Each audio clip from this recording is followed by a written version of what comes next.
China just banned an export. They never once said the word silver, not in the announcement, not in the press release, not anywhere. But here's what they knew, and what Wall Street is only beginning to figure out. 70% of all the silver mined on this planet is not mined for silver. It comes out of the ground as a byproduct of copper production. And the one chemical that makes large-scale copper mining possible, the chemical that keeps those mines running, China just cut off the global supply. I'm OG, this is the Asian guy. And today we are pulling back the curtain on the most quietly devastating supply shock in the silver market in decades. Invest with logic, not hype. Let's go. Let's start with where silver stands right now, because the price action of the last 12 months is not normal. 1 year ago, silver was trading at roughly $29 per ounce. Today, as of late April 2026, silver is sitting at approximately $73 to $75 per ounce. That is a gain of over 150% in 12 months. For context, the S&P 500 in that same period didn't come anywhere close to those numbers. Now, the mainstream financial media will tell you this is about inflation hedging. They'll say it's about the Fed. They'll say it's about geopolitical uncertainty in the Middle East. And yes, all of those things are factors. But none of those explanations touch what is actually happening on the supply side of this market. And that is where this story gets dangerous. Here is a fact that most silver investors, even experienced ones, do not know. Silver is not primarily mined as silver. The majority of the world's silver supply comes out of the ground attached to something else: copper, zinc, lead. These are called polymetallic ores.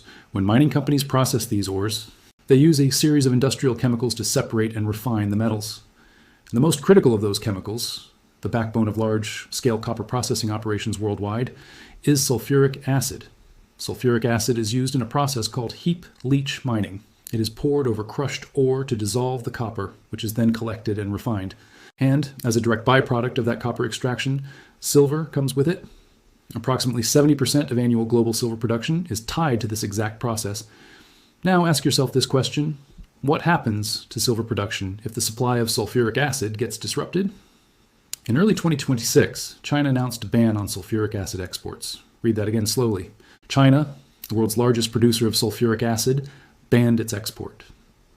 Officially, the stated reason was domestic industrial need. China said it needed to retain its sulfuric acid supply for its own manufacturing sector. The announcement made headlines in chemistry and industrial circles. Trade publications covered it. The silver market barely blinked, because nobody connected the dots. Here is the connection.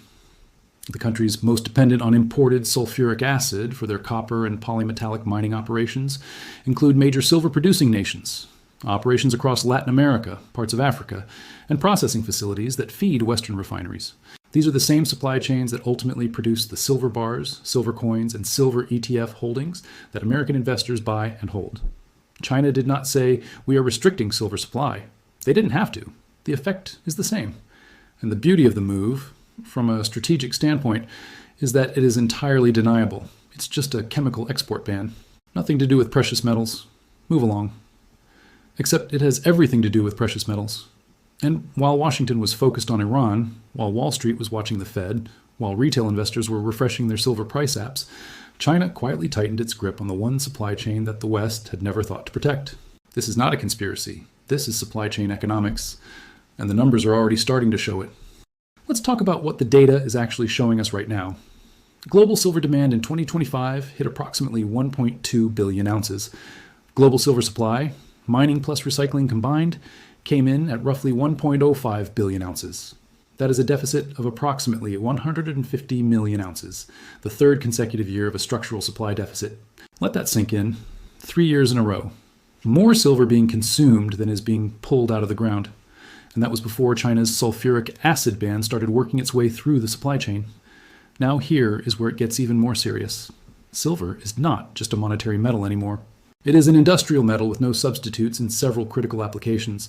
Every single solar panel produced today requires silver. Every electric vehicle contains silver in its electrical systems. Every smartphone, every medical device, every advanced weapon system, silver is embedded in all of it. The Silver Institute has projected that industrial demand for silver will continue growing at a rate that mining supply simply cannot keep pace with. And that projection was made before the sulfuric acid supply chain disruption was factored in. So what you have right now is this: a market that was already in deficit, facing a demand curve that only goes up, and now absorbing a supply shock that the mainstream financial media has not yet connected to silver. That combination does not happen often. And when it does, prices move hard. Here's what is critical to understand about this moment. When retail investors finally realize what is happening, institutions have almost always already positioned themselves. That is the game. That has always been the game. So let's look at what the smart money is doing right now. Silver ETF holdings, particularly the iShares Silver Trust, ticker SLV, have been quietly accumulating. Inflows into silver-backed ETFs in the first quarter of 2026 were among the highest recorded in recent years. These are not retail investors loading up on silver coins. These are institutional allocations, pension funds, hedge funds, family offices, money that moves slowly, quietly, and deliberately. JP Morgan, a name that longtime TAG viewers will recognize immediately, has historically been one of the largest holders of physical silver in the world. Their COMEX silver warehouse positions have remained elevated through the recent price volatility. They are not selling. Let that tell you something. Meanwhile, on the COMEX, the exchange where silver futures are traded, the ratio of paper silver contracts to actual physical silver available for delivery remains at levels that have historically preceded significant price dislocations. For every 1 ounce of physical silver sitting in COMEX registered vaults, there are dozens of paper claims against it. When confidence in paper silver breaks down, and historically it always eventually does, the physical market moves to reflect true scarcity. And true scarcity is exactly what China's sulfuric acid ban is now accelerating. Now, let's zoom out for a moment and look at this from a different angle, one that serious precious metals investors use to time their positioning. The gold to silver ratio right now sits at approximately 85 to 1. That means it takes roughly 85 ounces of silver to buy 1 ounce of gold. Historically, going back decades, the average ratio has been closer to 50 to 1. At points of peak silver demand or supply stress, it has collapsed as low as 30 to 1. Gold today is trading at approximately $300 per ounce. If the gold to silver ratio simply returned to its historical average of 50 to 1, with gold staying exactly where it is, silver would need to be at $62 per ounce. At a ratio of 30 to 1, silver would be at over $100 per ounce. We are currently at $73 to $75. The math is not complicated. And here's the critical piece that most analysts miss. Ratio compressions of this magnitude do not happen gradually. They happen in bursts. Sharp, fast moves that catch the majority of investors completely off guard. China's ban just lit the fuse. Let me give you the bigger picture here, because what China did with sulfuric acid is not an isolated decision. It is part of a deliberate, methodical strategy that Beijing has been executing for years, and Western governments are only now beginning to wake up to it. In 2023, China restricted exports of gallium and germanium, two critical minerals used in semiconductors and defense technology. The West panicked. Emergency meetings were held, supply chain audits were ordered. In 2024, China tightened controls on graphite exports, a material essential to electric vehicle batteries. Again, alarm bells. Again, scrambling. Now in 2026, sulfuric acid, a chemical so fundamental to global mining operations that its restriction touches copper, zinc, lead, and silver production simultaneously. One ban, multiple supply chains disrupted, and unlike gallium or germanium, which are obscure enough that most Americans have never heard of them, sulfuric acid is the backbone of an industry that produces metals Americans hold in their IRAs, their vaults, and their investment portfolios. This is not coincidence. This is sequencing. China is systematically identifying the pressure points in Western industrial supply chains and applying leverage, one export restriction at a time. And each time they do it under the cover of the domestic necessity. Entirely legal, entirely deniable, entirely effective. The question you need to ask yourself as an American investor is this: how many more of these moves happen before the market fully prices in what China is doing? Now layer on top of this the current situation in the Middle East. As of late April 2026, the Strait of Hormuz remains disrupted. U.S.-Iran negotiations have stalled after President Trump rejected Iran's latest proposal. The IEA has described the resulting energy supply shock as one of the largest on record, with approximately 20% of global oil flows affected. Here is why this matters specifically for silver. Elevated oil prices drive up the cost of mining operations globally. Mining is an energy-intensive industry. When diesel costs more, when electricity costs more, when the fuel needed to run heavy equipment and processing facilities costs more, the cost of extracting silver goes up. That means marginal mines, operations that are barely profitable at current silver prices, start shutting down, supply contracts further. At the same time, high oil prices stoke inflation, and silver, like gold, has historically served as one of the most reliable hedges against sustained inflation. So you have demand for silver as an inflation hedge increasing at exactly the moment supply is being squeezed from multiple directions simultaneously. The Fed is expected to hold rates steady in what may be Jerome Powell's final meeting as chair. A hawkish hold, rates staying elevated, would typically pressure non-yielding assets like silver. And yes, we have seen silver pull back from its highs in recent weeks to the $73 range. But here's the thing about rate-driven pullbacks in a structural deficit market. They are temporary. The deficit does not care about interest rates. The industrial user who needs silver for solar panels does not stop buying because the Fed held rates. What rate-driven pullbacks actually create for the patient, logical investor is entry points. Let's get practical. Because at the end of the day, none of this analysis matters unless you understand what it means for your money. If you currently hold physical silver, bars, coins, rounds, the supply dynamic we have described today is working in your favor. The metal in your hand is becoming structurally harder to replace. Every ounce of physical silver you hold represents a claim on a commodity that is simultaneously facing rising industrial demand, falling mine supply, and now a chemical input restriction that the mainstream market has not yet priced in. If you are considering entering the silver market, understand this clearly. You are not buying silver at $73 or $75 because you think it will go to $80. You're buying silver at $73 or $75 because the structural case for significantly higher prices over the medium term has rarely been stronger.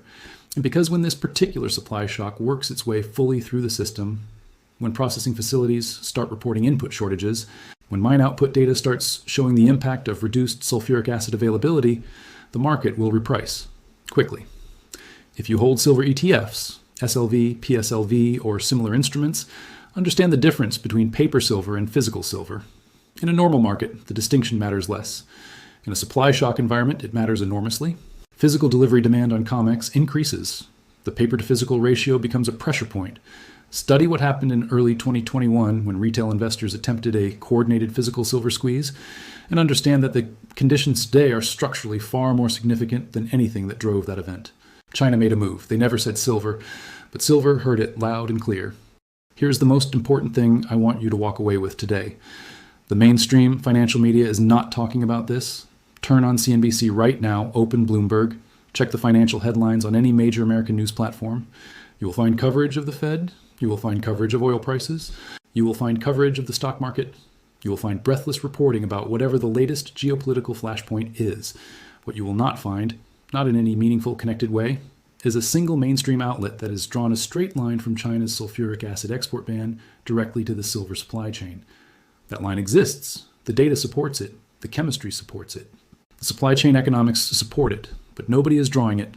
And that gap between what is actually happening and what the mainstream narrative is covering is exactly where opportunity lives for the investor who's paying attention. This is not the first time this pattern has played out. Before silver ran from $14 to $30 in 2020, the mainstream was not talking about the supply deficit. Before gold hit its all-time highs in early 2026, the mainstream was not talking about central bank accumulation at the pace it was actually occurring. The information was available, the data was public, but it was not packaged in a way that reached the average American investor until after the move had already happened. Today, right now, you are ahead of that curve. The question is what you do with that information. At TAG, the Asian guy, we do not deal in hype. We do not give you price targets designed to make you emotional. We do not tell you silver is going to $500 next Tuesday. What we do is give you the framework to think clearly about what is happening in these markets, and let the logic speak for itself. So here's the logical framework for silver right now, stated plainly. Demand is growing. Industrial consumption is expanding year over year with no slowdown in sight. Solar energy deployment, EV production, advanced electronics manufacturing, all of it requires silver, and all of it is scaling up globally. Supply is constrained. 3 consecutive years of structural deficit. Mine output struggling to keep pace with demand even before the current disruption. Recycling rates insufficient to close the gap. Input costs are rising. Energy prices elevated due to Middle East disruption. Mining operational costs increasing. Marginal producers under pressure. Chemical inputs now restricted. China's sulfuric acid ban creating a new layer of supply chain vulnerability that has not yet been fully priced into the market. Institutional positioning is bullish. ETF inflows elevated. Major financial institutions maintaining or growing physical silver positions. Smart money is not selling. Paper-to-physical ratio remains stretched. COMEX registered vaults holding insufficient physical silver relative to outstanding paper claims. A structural vulnerability that supply shocks historically expose. Every single one of these factors is pointing in the same direction. Not because anyone is manipulating a narrative, but because the underlying fundamentals of this market are what they are. The data does not care about your feelings. The supply chain does not care about your political views. The numbers are the numbers. China banned one chemical. They never said silver, but 70% of global silver supply just got a lot more complicated to produce. The West has not connected those dots yet. Wall Street has not priced it in yet. The mainstream financial media has not reported it yet. But you just heard it here, with sources, with data, with the supply chain mechanics laid out clearly, before the crowd figured it out. That is the entire point of this channel. Not to hype you into bad decisions, but to give you the information you need early enough to actually be useful. Do your own research. Talk to a qualified financial advisor before making any investment decisions.